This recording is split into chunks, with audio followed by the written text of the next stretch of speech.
gawin yung sabi nyo nga, pagsisinungaling? Hindi ko alam. Maraming ambisyoso ngayon. Maraming Maging buhayang presidente. malaya pa rin. So, pwedeng may connection sa 2028 yung ginagawang pagsisinungaling. Madria. Marahil. Tahimik lang sila. Yes. Yung mga yung mga kababayan, yung mga ambisyoso ngayon, na kaalyado ng administrasyon ngayon, tahimik lang muna sila. Ayan ang hinihintay nila, yung impeachment ni Inday Sara.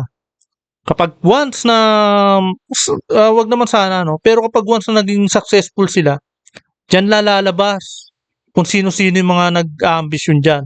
Hindi pa natin kung sino-sino yung mga nagpupuputak ngayon.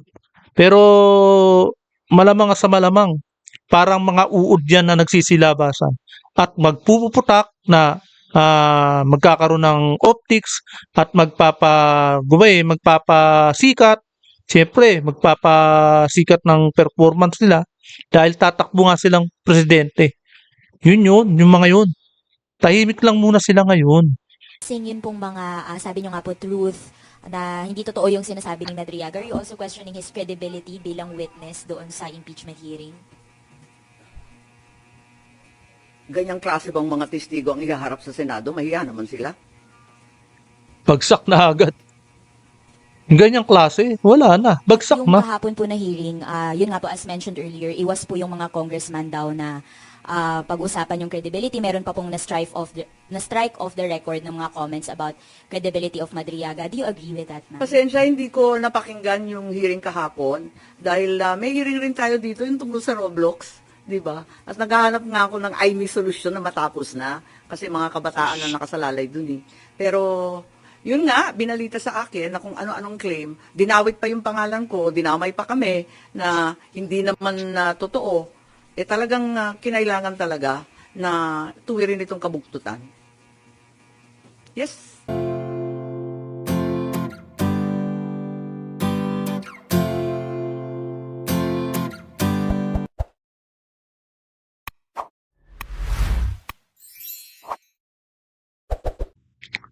Ayan, mga kababayan at mga kapads press. Siguro nakatunghayan naman ninyo ang mga salaysay ng isang Madriaga na isang convicted at isang preso na may kasong kidnap. Sa mga salaysay niya, sa kongreso, dyan sa kongreso, ay may isang senador na umalma at kumontra sa mga salitang binitawan niya sa impeachment ng Camarade Crocodile kay Vice President Sara Duterte. Isang Vice President na binoto ng 32 million Pilipino na tapos ay isang Madriaga lang ang aalipusta at sisira ng kanyang pagkatao. Papayag ba tayo nun? Diba? Hindi tayo papayag dyan. Kaya nakahanap tayo ng magkakampi na sa katauhan ni Senador Amy Marcos. Kaya huwag na tayo magtiwala sa mainstream media dahil itong mga mainstream media ay gagatungan lang nila ang mga kasinungalingan na pinagsasalita nitong presong Madriaga. Tinanong nga siya ni Congressman Garin kung bakit niya ito ginagawa kay Sara na ito ba ay may kapalit. Ngayon sabi niya ay wala raw. Kaya Madriaga, huwag kaming mga taong bayan kasi hindi kami naniniwala na walang kapalit yung ginagawa mo sa totoo lang. Alam naming may malaking tao dyan sa likod kaya huwag mo kaming gawing tanga. Ang kredibilidad nitong kriminal na si Madriaga ay siguradong hindi papasasa sa taong bayan, sa sambayanan, sa totoo lang. Pilipino ang pinagsasabi nito sa Kamara de Crocodile. Kaya dito ay sinupalpal siya ni Senador Amy Marcos kasi hindi pinalagpas ang kasinungalingan niya. Langya, paiyak-iyak pa at madramang preso. Kaya nga, ibubulgar dito ni Madam Senador Amy Marcos ang kalukuhan nitong si Madriaga. Na talagang baka lang, na may pinangako sa taong ito. Kaya ito po, bago po ang lahat, ay welcome po muna sa aking channel at muling nagbabalik ang inyong lingkod, Pads Press TV. Kaya ito po at simulan po natin ang video ito. as yung mga term, ano ba yan? Paghahati ng term, ano ba yun? Sinabi Ano ba yun, Tia? Yan. may naghihintay na kwarto sa impyerno. Ako, bilang senador at kapatid ni Bonget, 10 ng mga tunay na nakakaalam ng pangyayari ay may moral na pananagutan na pabulaan at itama ang nakakasukang kasinungalingan ni Madriaga. Inuulit ko, sinungaling ka, Madriaga, at hindi ako papayag Yes. na gamitin mo at ng mga kasamahan mo ang oras, ang espasyo, ang dignidad ng kahit na anong opisina. Kaya nga, talagang totoo ang sinasabi ni Senador Amy Marcos. Kaya nga, dito, no, sa video ito, obvious, no? Napakaganda ng aura ni Senador Amy Marcos. Talagang kumpletong-kumpleto sa tulog, no? Mukhang bagong gising pa, pero talagang, maputi, talagang may aura. Diba? Kaya tinan mo magsalita, dire-diretso. Kasi hindi puyat, Diba? Kaya ito po, no, ipagpatuloy natin ang video ito. Pasangay ng gobyerno. Isasalaysay ko ang mga pangyayari noong 2021, ang tunay na pagbuo ng unit team. Maraming nagtatanong, maraming naghahaka-haka, higit sa lahat, may nagsisinungaling dyan sa Kongreso. So unang-una, no such thing as yung mga term. Pero ito sa pagkakaalam ko, nung bago sila mag-unit team, bumuo muna ng isang grupo si Madam Inday Sara, si Vice President Inday Sara. Pero ang pagkakaalam ko lumapit yung mag-asawa kay Inday Sara. Si Marcos tsaka si Lisa Araneta. Yan ang pagkakaalam ko. Lumapit sila at kinumbinsi na maging katandem si Inday Sara. Dahil wala nga katandem si Inday Sara noon di pinag-isa na lang sila sa unit team. Ano ba yan? Paghahati ng term. Ano ba yun? Sinabi na meron daw alyansa and magte-term sharing. Nako, talaga naman kasinungalingan yan. Okay, na next slide na tayo. Ang unang pagtitipon at pag-uusap tungkol sa Vice Presidency ay noong May 29, 2 days before the birthday of our VP then. Nag-lunch date kami sa Primus Bistro sa Davao. Naalala ko pa kasi bago Tapos, first time na nag-usap ng matagal-tagal si Bongbong at si Inday Sara. Tapos nag-greet kami at syempre nagpahaging kami na kung maaari si Bongbong na ang maging VP ni Inday Sara. Kasi alam naman natin, namamayagpag sa lahat ng survey si VP noon, Mayor Inday siya, bilang presidential bet. Ika nga, walk over sana. Kasi nakaupo pa yung tatay niya at napaka-popular niya mismo. Ngunit nung August 5, maalala ninyo, sinabi ng PDP Kaya nga sayang lang talaga. Kung si Inday Sara lang ang nakaupo ngayon, di sana buong buo ng mga infrastruktura natin. At walang bumaliktad na mga congressman. At walang mga umusbong na mga buhaya, di ba? Walang umusbong sa buhaya kung si Inday Sara ang naging presidente ngayon. Talagang disiplinado ang mga Pilipino.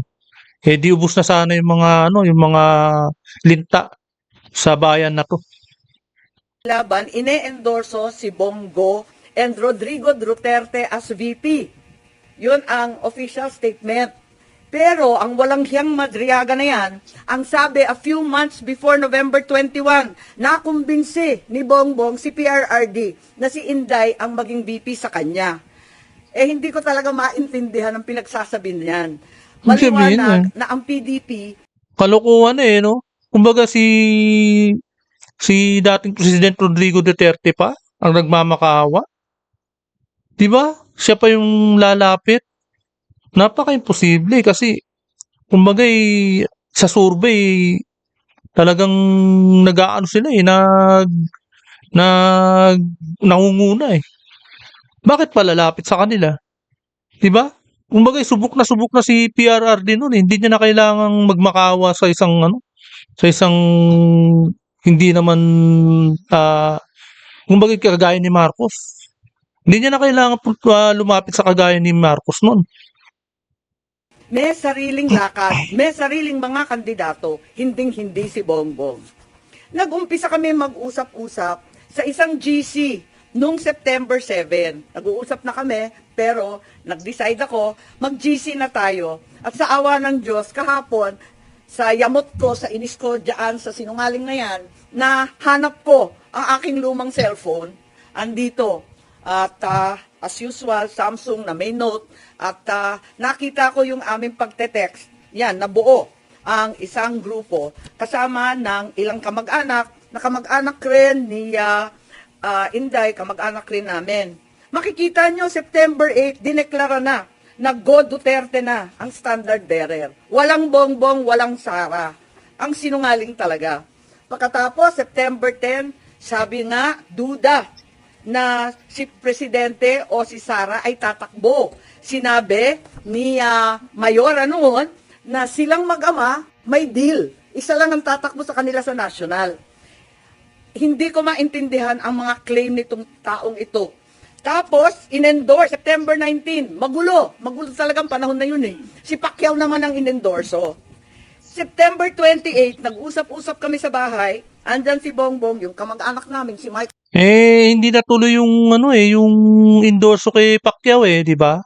Siguro umasa si Pacquiao. Ngayon, na si Pacquiao talagang todo ang paninira kay Pangulong Duterte noon. Kasi yun pa lang nangyari. In-endorse nila si Pacquiao pero hindi natuloy. Di masamang-masama tuloy. At gumawa ng kalukuhan to si Pacquiao na mga paninira. Talagang todos paninira niya kay Pangulong Duterte. Acevedo Lopez, kamag-anak namin ng mga Duterte. Hindi ko maintindihan, may lola yung nanay ko na lola rin ni PRRD. Ang sabi, Bongbong will file. Ako to, text ko to na. Lahat ng mga nagmakaawa na sumama sa slate ni ni Pangulong Duterte noon na inayawan niya. Ngayon, todo paninira sa kanya ngayon. Kagaya ni Risa Ontiveros. Nagmakaawa na lumapit din yan para magkaroon ng boto. Pati si Trillanes, ganun din. Ito naman si Pacquiao. Talagang mga todo paninira nila kay Duterte kasi hindi sila napagbigyan. Nagmakaawa. Porkit mga hindi napagbigyan gumaganti na. Kita ko He will file October 6 as instructed. Pero sana somebody will file as his VP. Kasi nakakatawa naman, walang katandem. Yun ang pinapaliwanag ko kay VP Sara Mayora noon. Still hoping you will run and he will slide down to VP ASAP. Ewan, ganon. Ngayon, ang sagot naman ni VP, tulad ng sinabi niya sa media, naku, ang usapan namin ni PRRD, VP na siya sa PDP, ako, mayor na. At yun nga ang nangyari. The same day, VP Sara, then mayor, filed her COC as Davao Mayor. Diba, nangyari yun. Pagkatapos, eto, October 6, si Bongbong nag-file candidacy for president at ang maliwanag, mag-isa lang siya. Kasi eto nga, inaasam-asam namin na si Mayora pa rin ang kanyang katandem. Pero itong Madriaga dyan sa Congress, sabi niya na si PRRD daw, sinabi sa kanya noong November 21 na si BBM tatakbo at si Sara ang VP. Anong kasinungalingan niya? October 6 pa lang nag-file na si Bongbong na mag-isa. Kaya magtataka ka talaga. Maalala po ninyo na nung pagkatapos noon, ayan na yung kay Bato. Maalala ninyo, biglaan pinatakbo si Bato. At para siyang seat warmer lang. At ang inaakala ng tao, si Bongo at saka si Presidente Duterte ang kanyang VP. Huwag nilang ginugulo ang kwento. Talaga naman, maliwanag to. Hindi ko maalala. Kaya nga nung pinatakbo nila si Bato no? Hindi natin nakalain naman nanalo si Bato. Ganun kalakas ang mga Duterte noon. Kahit na yung mga kaalyado, patakpuin mo, mananalo talaga. Laki na tiwala ng taong bayan Subok na, kumbaga. Subok na kasi. Ito, pagkat hindi ako sang-ayon. Ang nangyari sa October, pag-file ni Bongbong, pinatawag siya ng PDP sa palasyo. Yun ang totoo. Hindi yung sinasabi ni Madriaga na kaming magkapatid, pumunta kay PRRD para mag-term sharing deal. Walang ganon, walang alam si PRRD kasi nungalingan yun.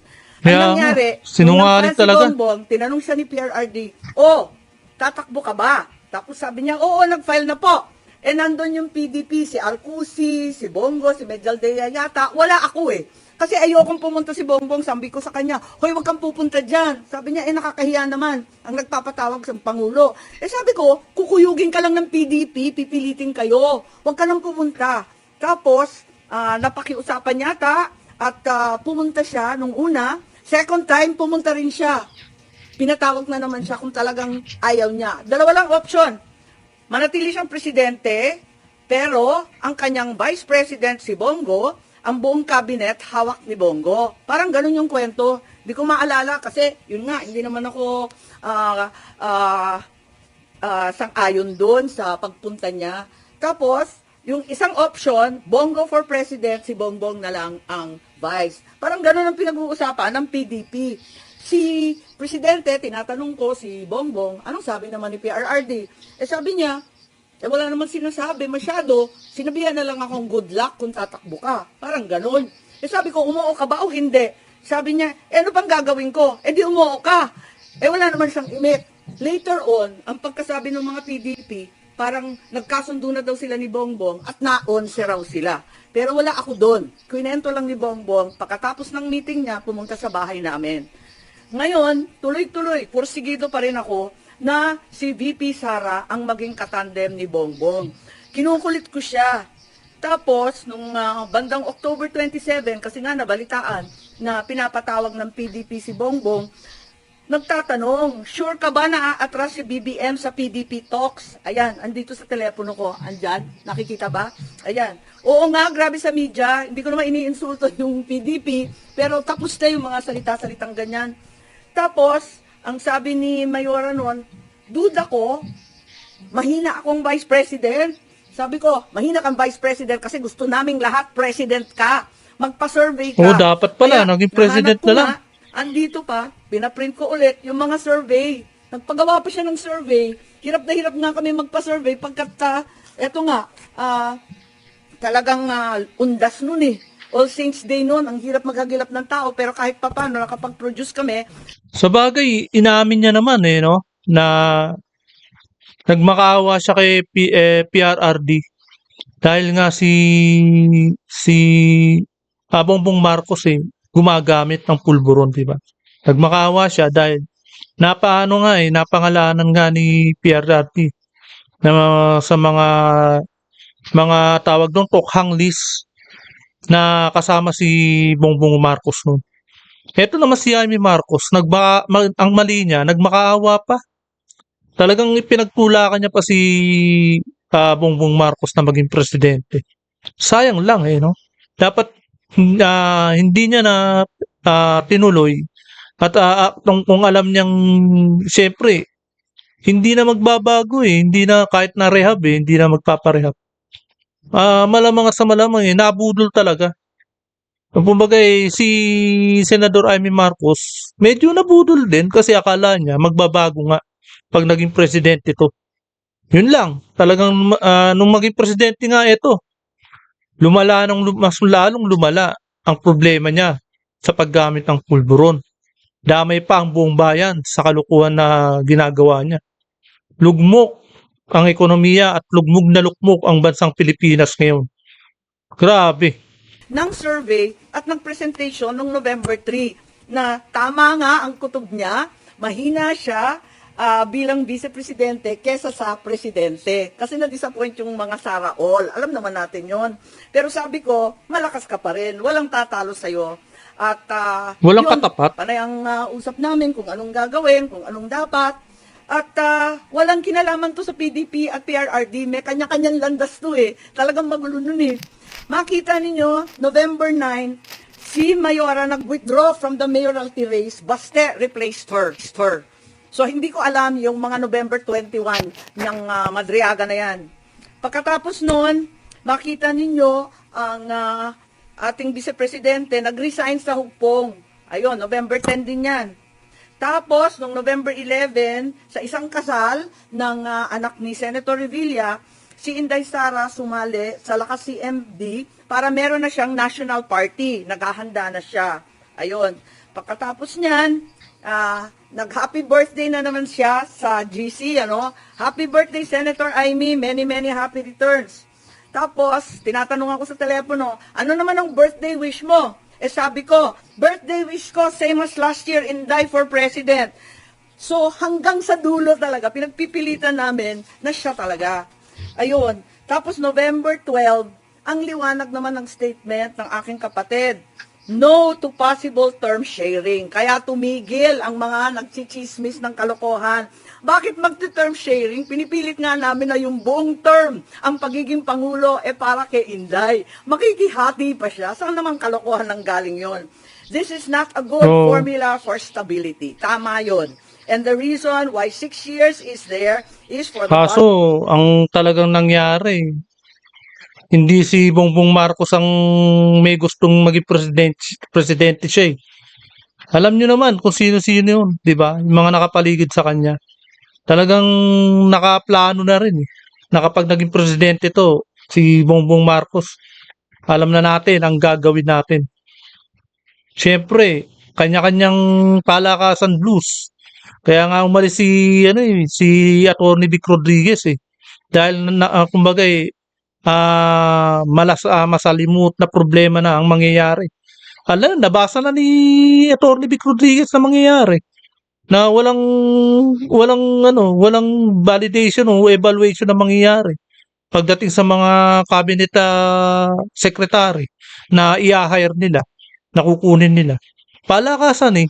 Walang evaluation na nangyari. Kaya, yun, nag-walk out at umalis na si Atty. Vic Rodriguez. Eh di ano ngayon? Ano nangyari? Sampulan na lang natin yung oil crisis.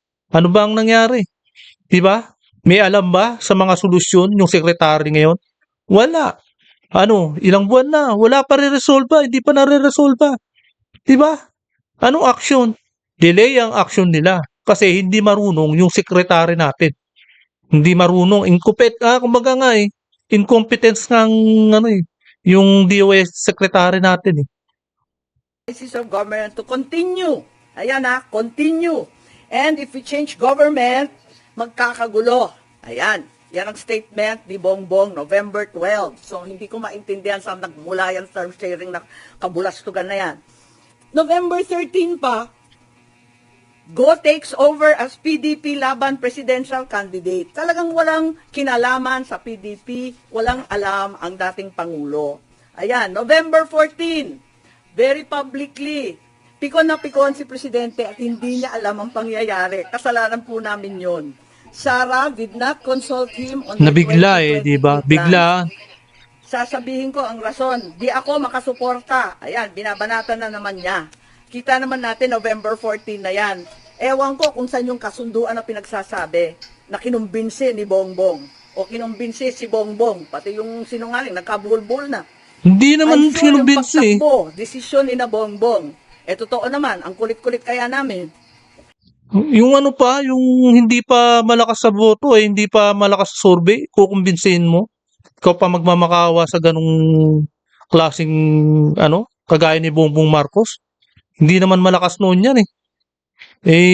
Nung sumama lang siya kay Sara Duterte, yun. Nadamay na. Talagang, sumakay lang talaga. Nakiangkas lang talaga. Hindi pagdating nung resulta ng eleksyon, mas mataas pa rin si Sara Duterte, ang ating Vice President. Di ba? Tapos, November 16, sabi ni Nograles, wala nang Duterte go. Nako, yun ang masakit. November 16 din, talagang nag-iisip na kami ng kampanya kasi pumila na eh. So doon sa group chat, makikita ninyo, I like unity. Power tandem yan. Sabi ko, uniteam.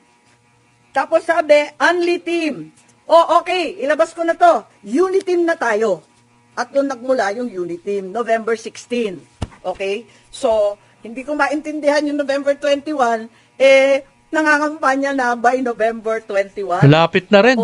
Pero, hindi pa rin napapawi ang galit ni PRRD. November Imagine na sa 2027, November pa lang, nandyan na yung mga mga politiko. Kaya itong impeachment na to, malamang sa malamang wala na to. Ang ginagawa na lang dito ipahiya at imasakir ang pagkatao ni Inday Sara. Sa impeachment na to sa totoo lang. Kaya yung mga congressman na kung sino ang boboto, wala na silang gana. Kumbaga political career nilang iniisip nila. Saan sila sasanib? Baka tumawid sila ng bakod yung mga ibang congressman diyan. Kaya yung mga ibang congressman na kilala natin na tumutuligsa at yumuyurak sa pagkatao ni Inday Sara, na kapag nalaman nating tumawid naman ng bakod at nakisanib kay VP Sara, ay alam na natin kung sino-sino yun. Hindi ubra yung mga yan. Kaya kung sino iboboto natin kung sa susunod. Kaya kayong mga kung sino may mga constituent ng mga kanya-kanyang kongreso, mga congressman diyan, mag-isip-isip na sana kayo kung sino iboboto yung congressman.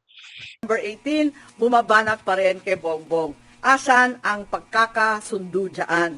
Tapos tuloy-tuloy na po, November 21, nasa Davao, nasa Mindanao, November 25, tuloy-tuloy na yung mga partido na sumapi.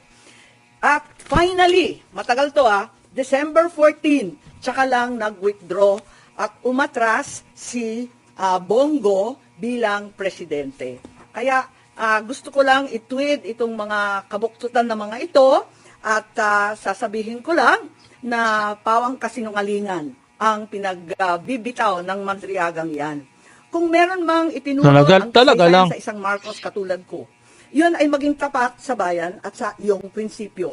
Hindi nila kayang sirain si Inday Talagang Dahil hindi. siya gumawa ng ikasisira ng kanyang pangalan. Kaya gagamit sila ng taong wasak na ang pagkatao para subukan wasakin din ang vice-presidente. Oo, inaamin ko. Kaya nakakulong na. Gumamit sila ng mga taong nakakulong na wala nang ikasisira kasi nakakulong na nga Sirang-sira na pagkatao Ginamit ako at naging kasangkapan ng isang gobyernong taliwas ang pamumuno sa uri ng serbisyong bayang iminulat sa ng aking ama. Ito ang gobyernong nangako na pagpapatuloy ng nasimula ni PRRD, ni Presidente Rodrigo Roa Duterte, ngunit naging simula ng pagbagsak ng ating bansa. Kahit kailan, hindi ko kinonsinti at wala akong balak konsintihin ang kapatid ko. At kahit kailan, hindi rin naman ako tatahimik. Hindi ko hahayaang harap-harapan magsinungaling ang isang tao para matupad ang ambisyon ng iilan at tuluyang mailibing ang ating bayan. Sa korupsyon, sa kasakiman, sa walang saysay na pamumulitika, kahit ngayon sa harap ng malupit na krisis. Bongbong Marcos, alam mo ang katotohanan. Andun ka. Magkasama tayo. Kung hindi mo ito ipinag-uutos, walang dahilan para hindi mo itama ang kasinungalingan na ito.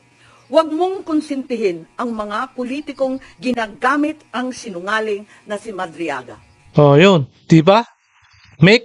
Kumbaga, may kumpas at may basbas ng Malacanang sa impeachment ni Inday Sara. Kaya tahimik sila 'di ba? Para nga naman hindi sila mapagbintangan. Ang ginagamit nila ngayon ang mga kalyado nila sa Kongreso. Yung mga binayaran, siyempre, mga bayaran. Magkano ba natanggap? Sila ngayon yung tumatrabaho. Pero yung pinaka-mastermind na gustong ma-impeach si Inday Sara, tahimik lang, relax lang, at nakaupo lang, at siyempre, nanonood lang. Pero sila yung kumukumpas at nag-uutos sa mga congressman at congresswoman dyan sa Committee on Justice. Yan po ang maliwanag. Yun lang po.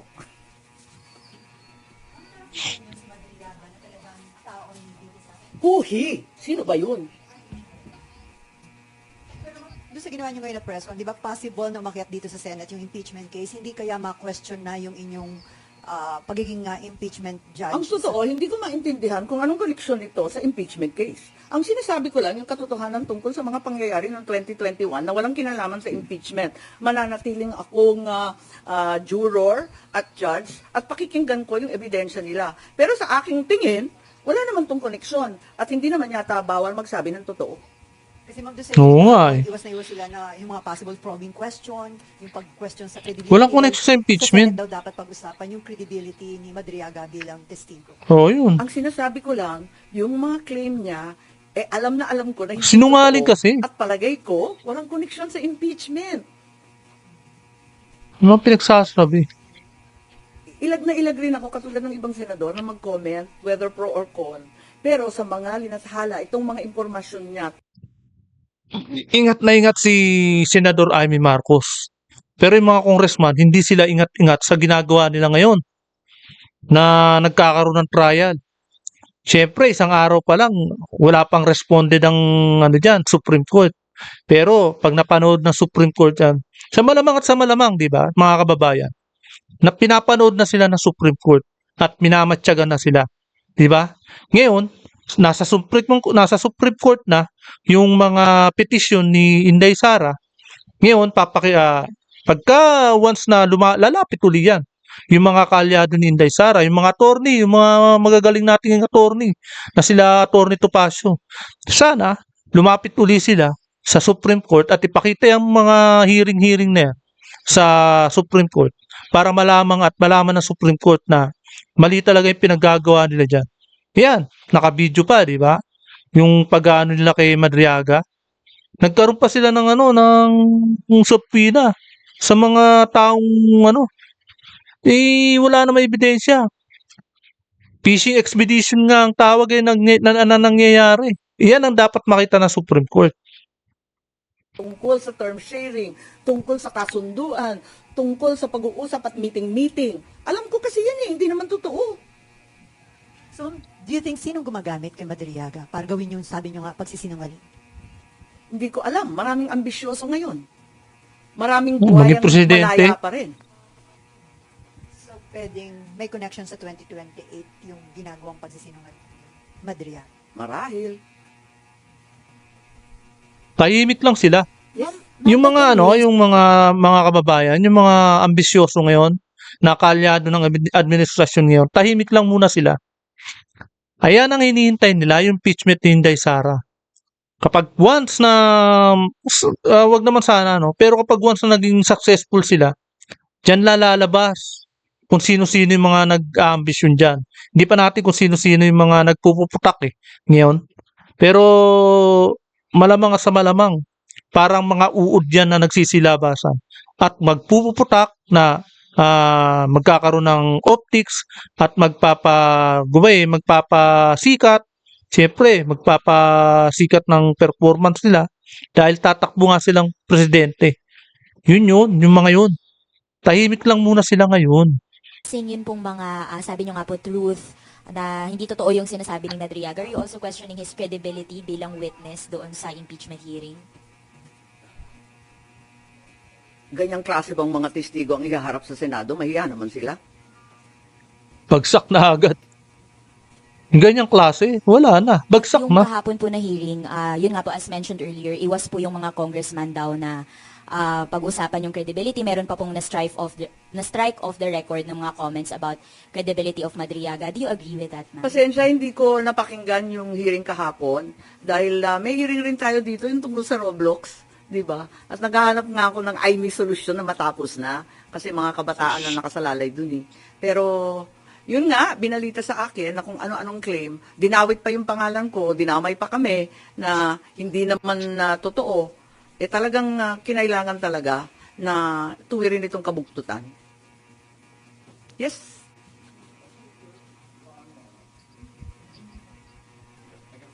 Ma'am, balikan ko lang si Madriaga.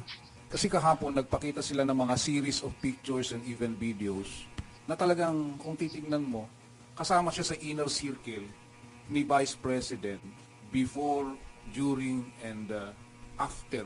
Pasensya, hindi ko nakita. Tulad ng sinabi ko kanina. Wala, edit lang yun. Unang-una, may hearing Video ako. na yun. Marami tayong trabaho dito sa Senado. Ikalawa, nayamot na ako nung kung ano-anong pinagsasabi tungkol sa akin Kaya nga, Hindi in-splice ko yung mga nakita sa video, madaling ganun yun. sabi. Pero personally, ma'am, you never had any chance of... Sa dami ng tao sa isang kampanya, hindi ko na sure. Baka nandun, hindi ko alam. Pero hindi ko talaga siya nakilala. Ang Nakiano nakita lang ko yun. nagulat na lang ako. Sino Style yung nun. paiyak-iyak dyan? Ang drama yan. Oo nga. Hindi, photoshoot lang yun, naki-picture. Para yun ang maging evidence. Pero hindi kilala ni Inday Sara yan. Hindi talaga kilala ni Inday Sara yan. In terms of credibility, ang sinasabi niyo, ma'am, hindi lang siya dapat pakinggan. Wala akong sinasabi sa credibility. Ang sinasabi ko, incredible yung sinasabi niya. Kasi nandun ako alam ko. Wala naman siya doon sa mga usapin namin. Hindi naman siya kasali sa GC. Ma'am, going back lang doon kay PRRD, paano nyo na pahupa yung, di ba nakita naman natin na may galit pa rin si Presidente even during that time. Paano napahupa yung galit ni dating Pangulong Duterte at pumayag din eventually doon sa unity? Nakisuyo kami sa mga kaibigan niya, pati kay Senator Bongo, pati kay sa kanyang ES. Nakisuyo rin kami kay Pastor Kibuloy na awatin na lamang kasi katandem na ng anak niya. Kawawa naman. Pumayag naman si Presidente Duterte. Pero wala na siyang magawa by then. Wala na mga kasunduan, term sharing na kalokohan. Tapos ni. Po. Isa rin sa na-mention ni Madriaga, yung daw confidential fund ni VP Sara, hindi in 11 days but in 24 hours na Hindi. 15 hours. Di ba? How do you find that statement? Hindi ko alam, tulad ng sinabi ko, talagang hindi ko naman pinakinggan ng buo, nabalita lang sa akin na binanggit ako. Hindi ko pa nakikita yung iba niyang sinabi. So wala kayong prejudgment sa kanyang credibility, doon lang Doon lang talaga, doon sa tungkol sa akin. Kasi klarong-klaro talaga sa akin. Ang liwa-liwanag, Nahanap ko pa yung telepono, andito pa yung mga survey na tira-tira. Naku talaga naman. Babalik ta rin niya lahat yan. Into PBBM na sana kung hindi siya nasa likod nito, itama niya yung kasinungalingan niya ni Madriaga. Oo, kasi magkasama kami. Alam niya yung totoo. Are you expecting him to say something about that? Sana. Ma'am, doon sa FB mo recently, parang sabi mo may mga nananawagan sa iyo na sana ilabas yung medical bulletin na tunay na kalagayan ng kalusugan ng Pangulo. Pero after that, parang the same day yata, nagpakita si Presidente, nag-jogging, nag-jumping jack, and then mga challenge pa niya yung mga tao na nagsasabing may sakit siya na sumama sa kanyang mag-gym at magbuhat. Hindi kami nagkikita, tama yun. Kaya ang dami nang nangungulit sa akin. Oy, pagtapat na ninyo yung nangyayari kay Presidente. Sabi ko, sa kasamaan pala, di naman kami nagkikita. Mukhang isang taon din. Kaya hindi ko masasabi. At wala naman doktor na humaharap at nagtatapat ng medical bulletin. Ang alam ko, yung alam din ninyo. Pero kung gumagaling na siya, magpapasalamat ako. So doon sa nakita mo, mukhang okay na siya. Ma'am, sa tingin niyo, kung Hindi ko alam. Kasi puros video lang katulad ninyo ang napapanood ko. talagang kami communication, ma'am, para kumustahin siya, si President. Nag-e-effort yung aking mga anak. Wala naman sinasabi. Okay daw. Yes po. Yun lang pong sinabi ni Madriaga na yung about term sharing. Ano po sa tingin niyo motive? Bakit niya i-float itong idea na Hindi ko alam. Wala ngang sense Talagang kabulastugan Bakit magti-term sharing samantalang nagmamakaawa na kami na si Sara magpresidente? Makikishare pa ba naman yun? Anong kalokohan yan? At tulad ng sinabi mo, anong pakay noon? Anong purpose? For what ang term sharing? Gusto ni Senador Amy Marcos na maging presidente si Inday Sara. Pero si Inday Sara talagang may gusto na maging vice president. Binigyan naman niya ng daan si Bongbong Marcos. Kumbaga, nagparaya siya na si Bongbong Marcos nga ang maging presidente noon, 2022. Na siya namang nabudol tayo. Di ba? Ang ini-imply ba niya na nanggugulo ang mga Duterte kasi hindi na isatupad yung term sharing agreement? Yung ba ang implication? Hindi ko alam. It's all speculation on my part. I have no clue. I don't know. Loyalista at saka DDS magkasama pa nun. Ma'am, with the questionable statements of Madriaga, do you think dapat i-strike off muna sa records yung mga statements niya and check muna yung credibility niya? Kasi nabanggit niya na nakakahiya naman Oo. kung ito yung testigo na ihaharap sa Senado. Matagal Kaya ako sa nga, Congress. yun At dapat. Alam ko maraming magaling dyan. Sila nang bahala kung anong gagawin. Pero Oo, tulad ni tama. Tanya Gaisano Lee, na painter, na pinabulaan din yung... Kaya, alam nyo, pagdating sa Senado, diyan na, kumbaga, allowed na yung mga dumidepensa na attorney o abogado ni Inday Sara. Allowed na sila na magka-argumento laban kay Maydriaga. Example lang may argumento na sila. Kumbaga lalabanan nila yung salaysay ni Madriaga pagdating sa Senado. Kasi dito sa Kongreso, hindi eh. Yung mga depensa hindi pwedeng mag-argumento diyan sa impeachment diyan sa Kongreso. Diyan sa Committee on Justice, 'di ba? Hindi pwede. Kasi nga hindi trial 'yan. Pero nagta-trial sila pero bawal, 'di ba? Kaya nga mini trial o kahit bawal pa rin 'yan. Kaya tandaan nyo, nagmamatsyag ang Supreme Court sa inyo diyan sa Kongreso. tungkol sa painting na hindi siya scholar na taga Laguna, kundi isang tumataginting na Gaisano pa, talagang maraming hindi totoo. Nag-statement din si VP Sara tungkol sa bar exam niya. So, ako, nagdadagdag lang ako ng alam ko. Kung anong gagawin ng Kongreso, nasa sa kanila yan. Saan yung ginagawa po ba ngayon ng HOR dito sa impeachment proceedings? Sa tingin niyo po ba dapat dito sa Senate ginagawa yun? Kasi may presentation of evidences na po and witnesses sa HOR ngayon po eh. Hindi ko alam, may nagsasabi na parang mini trial. Pero Congress has its own rules. May sarili silang patakaran. May sarili silang pinatutunguhan. So ma'am, kapag umakyat dito sa Senate yung impeachment case against BP Sara, pagdating sa punto na yun, i-confront niyo si Madriaga? Hindi ko masasabi yun kasi talagang hindi ko pa rin masala kung paano yung connection sa impeachment nito. Speak up, to tell the truth po. Ano po yung particular po dun sa, yung negotiations po na i-kontra nyo, ibabangga kay dun sa statement ni Madriaga? Sinabi ko na di ba, yung term sharing, yung November 21, yung mga kinumbinsi, natatakbo. Wala namang kinalaman si PRRD doon. Yung ma'am, parang sinabi nyo rin kanina, nag-issue na rin ng statement si BBM na dinideny niya na yung term sharing po dun kanina. Yun ang statement ng 2021. 2021 po. Yan, nasa dyaryo. Oo. Yan po. Ang media rin naman ang naglabas. Yun nga, yun lang naman. Ma'am, during the negotiation po, parang si Pangulong Digong blindsided po ba siya? And si BBM all the way alam niya? Wala kaming negotiation kay PRRD. Tabulagta na lang yung matanda. Kasalanan namin yun, totoo. Nagulat na lang. Wala siyang kaalam-alam. May info ko ba kung sinong handler niya? Ni Madriaga? Handler nino, Ni Madriaga. malay ko. Maen pa. At pakialam ko. Pero the mere fact na aminado siya na kaya niya ginawa ito, nagalit siya dahil kinasuhan siya ng kidnapping ni Ay, wala rin akong pakialam sa Attorney Roque angst niya. din para masama ang loob niya dahil mas pinaguran si Roque. Oh. Mukhang marami siyang problema. So may motibo siya ma'am, ba't niya Hindi ko ginawa? alam, marami siyang problema. Hindi ko Hindi mo kang maproblema. siya kilala. Ang alam Talagang ko lang, maraming yung katotohanan problema. ng mga pangyayari noong At marami pang 2021, problemang na walang haharapin. kinalaman sa kasinungalingan niya kahapon. Okay. Ma'am, other matters po sana. Yep.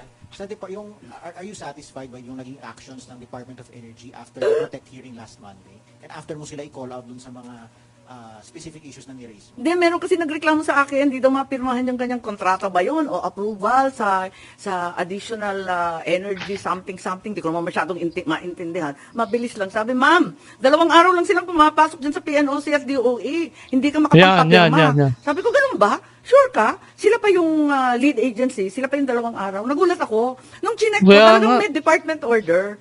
Naloka naman ako doon. Sabi ko, ba't ganun? Sabi nila, work from home. Pero yung buong gobyerno, 4 days lang. Kasi yun ang utos ng OP Di syempre susunod sa Pangulo. Pagkatapos yung private sector nga, ngarag na ngarag. Kaya 5 days pa rin. Hindi nga nagbawas yung private sector halos Kaya nagulat ako yung lead agency, ba't ganun? Sabihin ng work from home. Yung pagpapapirma ng kontrata, yung mga approval, hindi naman pwede may actual remote, yung mga dapat. ganyan. Oo. Do you also accept yung reasons na Dapat may harap bakit yung emergency powers, ang grinant lang na excise tax relief ay sa LPG at kerosene, ano, yung diesel at yung gasoline, which is yung mas kailangan ng mas marami, hindi sinama? Piko na ako kasi minadali kami ng bonggang-bongga dito. Hindi man kami hinayaan magdebate ng sapat. Kasi ako, nung pinagpipilitan yung excise tax ng emergency, pinapaliwanag ko at nais ko sana magkipagdebate na yung excise tax, magbe-benepisyo dyan yung mga dambuhalang oil companies. Hindi naman dadagundong yan sa mga customer. Kaya sinasabi ko, na baka si hindi Bino yan nga pala. ang tama. Tapos wala Hindi pa rin nila, kumbaga, ang labo, di ba? Mga oil companies nga talaga, yung mga oligarko ang may kinabang kasi hindi nila babawasan ang presyo. Ganun pa rin ang singil nila, konti lang, kaperanggot lang, 'di ba? Ang laki pa rin ang tubo nila. Talagang mga sakim sa sa pera. Talagang business minded mga ito. pang-income, walang revenue, walang koleksyon ng gobyerno para ipamahagi on a targeted and focused basis sa mga talagang hirap na sektor. Kaya wala, no opportunity to debate. O sige, adi umalis na ako noon at sabi nila, pinasa na daw yung sa excise tax. O di sige. At sabi ko, aralin ninyo sana yung VAT. Sabi na, napakahirap niyan, may input-output. Mahirap nga, pero kayang gawin. At point of sale yan, ramdam kagad yung 6 pesos, 7 pesos, kung ano maibabawas. Ramdam kagad sa gas station. Walang nakikinig Sabi nila, basta kailangan, emergency. O sige, alis na lang ako para wala nang ingay. Pag labas naman ng order, katagal-tagal. Gano'n ba katagal? 3 linggo? Ang tagal na. 1 buwan na halos Oo, 1 buwan na. Anong klaseng emergency yung inupuan ng 1 month? Tapos paglabas, lusaw na lusaw. Ano ba naman yung mga kerosene and LPG na yan?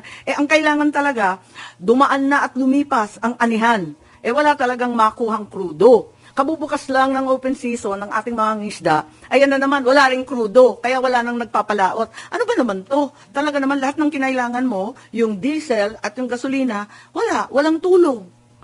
Parang napabulaanan rin tayo dyan. Ang balita nga itong bangag na administrasyong ito kerosene tsaka gas daw ang talagang meron, di ba? Pero yung gas and kerosene din talaga, binawasan lang nila ayun yung binawas nila na malaking presyo. Samantalang hindi yun ang importante. ang importante yung crudo tsaka diesel. Talagang incompetence talaga ang dating.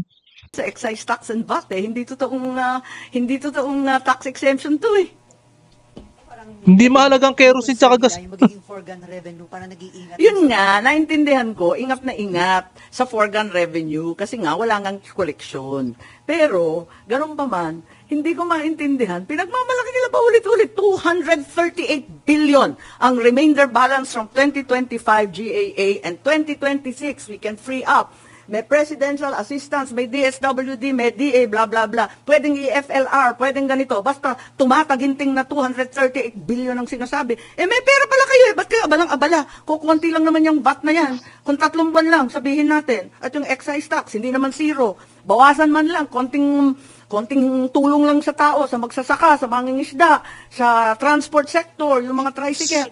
Yung mga driver, yung mga jeepney. Ba't yun lang muna ang ipamahagi at kung talagang taghirap, di magtiis-tiis tayo sa konting koleksyon. As a matter of fact, ako na rin yung pasimuno na nagsasabi, yung threshold para sa income tax nitong April, taasan.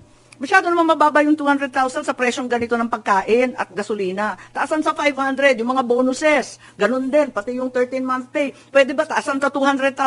Para makahinga ng konti yung tao. Nag-file rin ako na wag nang bawasan ng sweldo. Wag nang tanggalin yung mga GSIS, SSS, PhilHealth, Pag-ibig. Awa naman ng Diyos. Hirap na ang tataas ng presyo. Tapyas pa ng tapyas, bawas pa ng bawas sa sweldo. For a change. Kaya nga, dapat yung sahod ng mga magagawa. Number 1 yan. Dapat babaan na nila yung tax. Laki-laki ng kinukuha nila Sa maleta lang naman napupunta. change, makuha man lang ng mga empleyado at trabahador ng buo ang kanilang mga sweldo. Sahod, oh. Tama. Ang gusto namin yun. Oo, alam ko.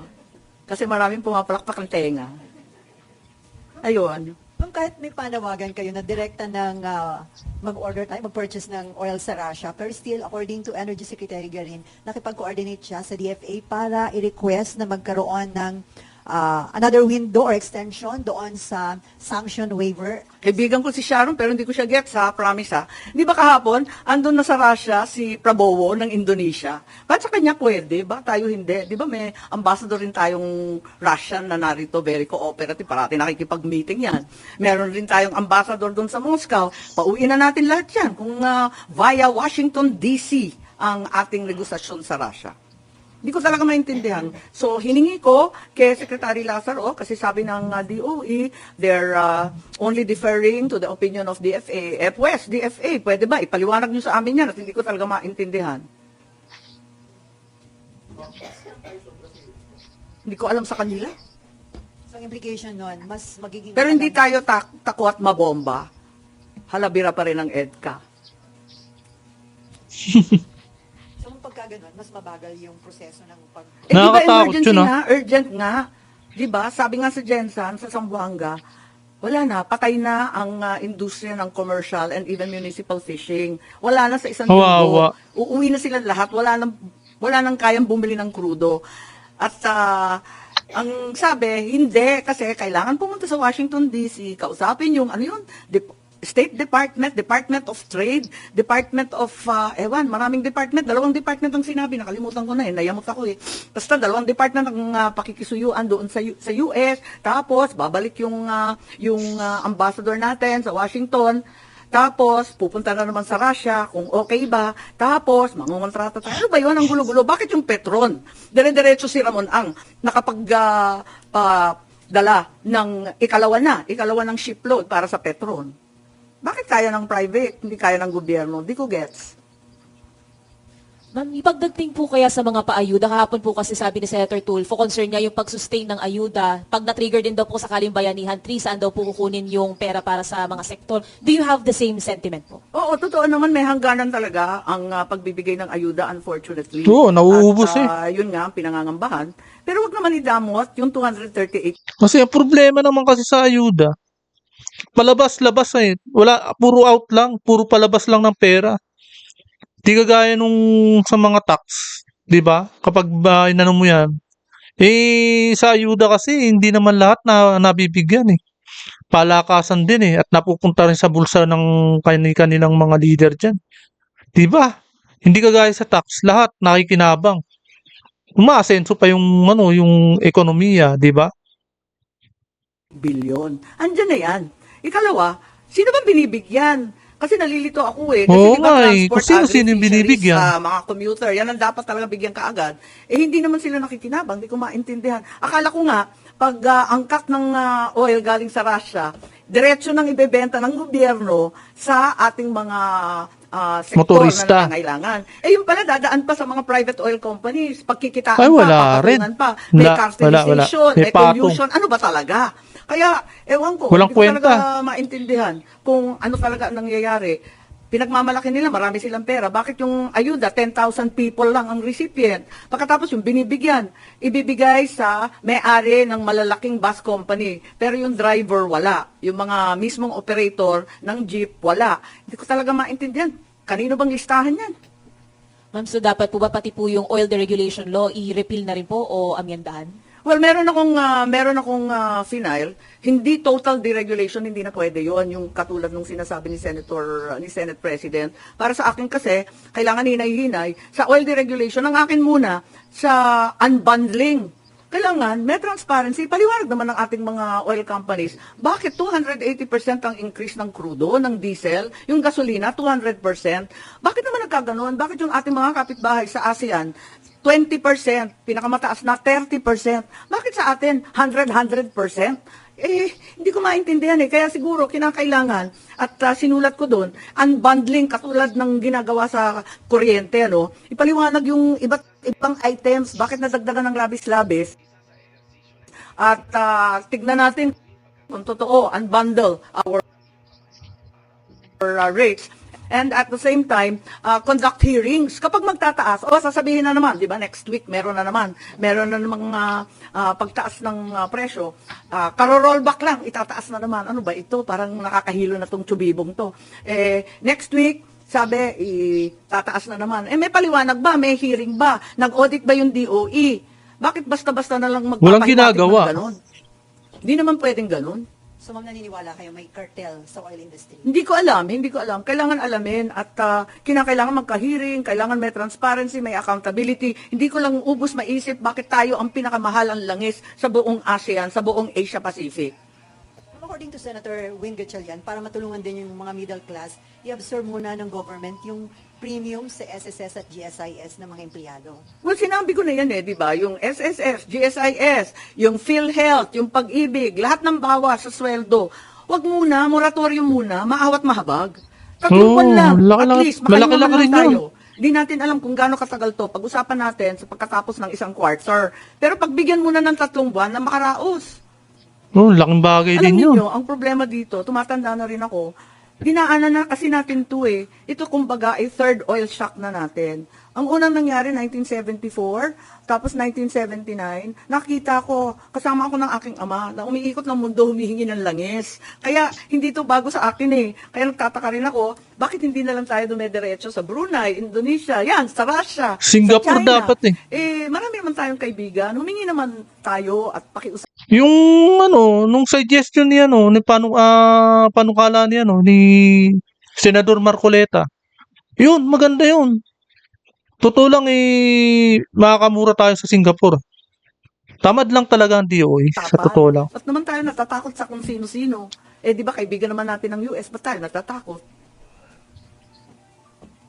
Other issue, according to Senator JB, hindi siya makagalaw as Ethics Committee Chairman kasi hanggang ngayon hindi daw pumipirma yung minority doon sa rules. So hindi pa ma-adapt at ma-publish. Kaya hindi masisimulan yung pag-action sa mga ethics committee. Ay, ganun ba? Hindi ko alam, hindi ko sure. Hindi ko pa siya nakakausap tungkol dyan. Pero member ka ma'am ng ethics committee? Yes.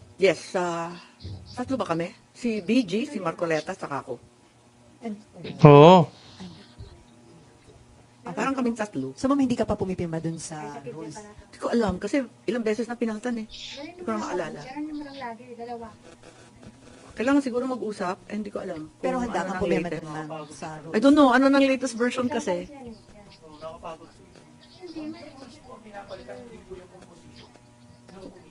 Hindi, wala talagang pinapalit. Ay, hindi yung composition, hindi naman pwedeng paltan yun na-nominate ko sa floor, tapos na yun.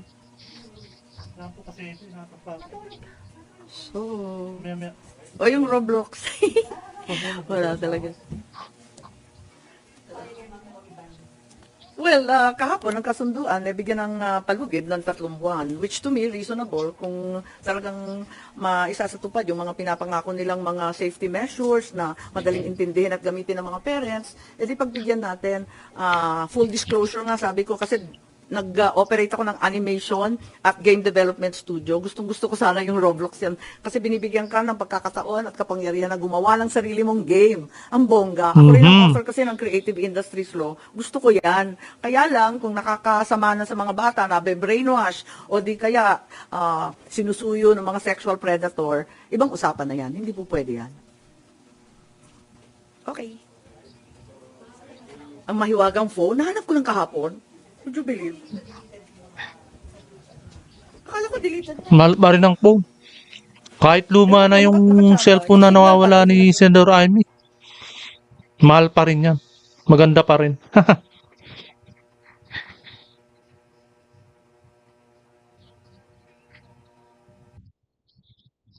Ayan po, no? Napakinggan natin at napanood yung video. Kumbaga, samot-saring reaction na pinagsasabi ni, kumbaga, samot-saring reaction na nangyari sa pamamagitan ni Senador Amy Marcos na talaga yung isang preso na pinagkakatiwalaan ng isang kongreso. Diba? Yung kredibilidad, no? Talagang hindi natin mapapagkatiwalaan. Kaya yan po, no, napanood po natin ang buong video at natunghayan natin ang salaysay ni Senador Amy Marcos. Kaya hanggang dito lamang po, at kung hindi ka pa nakakapag-subscribe, please subscribe my channel para lagi kang updated sa bawat upload ko. Maraming salamat po.